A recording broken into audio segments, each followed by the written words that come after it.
উত্তরপাড়া বিধানসভায় সিপিআইএম প্রার্থী মীনাক্ষী মুখার্জি দেখতে পাচ্ছি তিনি উত্তরপাড়ার বিভিন্ন গ্রাম পঞ্চায়েত এলাকায় গিয়ে বিভিন্ন বুথ পরিদর্শন করছেন এবং মানুষের সাথে কথা বলছেন, কথা বলে জানছেন ভোট কোথায় কীরকম কী হচ্ছে এই বিষয়েও কথা বলছেন।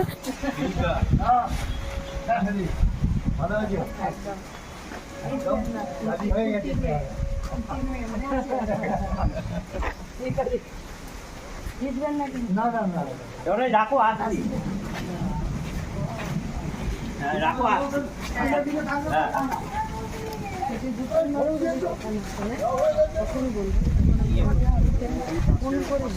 না বাইক মানে তুমি ঢুকতে পারবে, গাড়ি নিয়ে আবার বেরিয়ে আসতে হবে।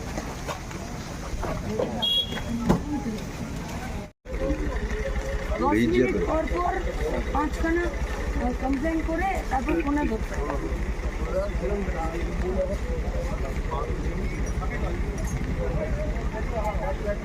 অনেক সুন্দর বন্ধু আছে, আমি তো দেখেই যাচ্ছি, দেখে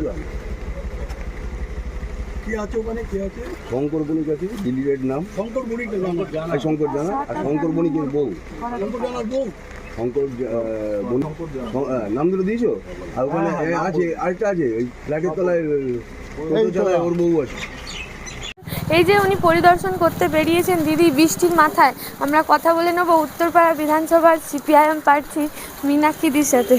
দিদি এই যে বৃষ্টি পড়ছে, ভোট তো শুরু হয়ে গেছে, বৃষ্টি পড়ুক যাই হোক, গোটা উত্তরপাড়ার মানুষ, পশ্চিমবঙ্গের মানুষ উত্তরপাড়ার পশ্চিমবঙ্গকে বাঁচানোর জন্যে আত্মবিশ্বাসে বলিয়ান হয়ে স্বতঃস্ফূর্ততার সাথে ভোট দিচ্ছে।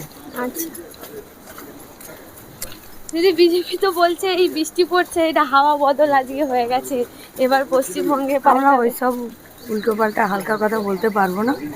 যাই হোক, মানুষ আজকে তো পুল ডে, ভোট দেবার দিন, গোটা রাজ্যের মানুষ এবং উত্তরপাড়ার মানুষ স্বতঃস্ফূর্তভাবে উত্তরপাড়ার জন্য ভোট করছে।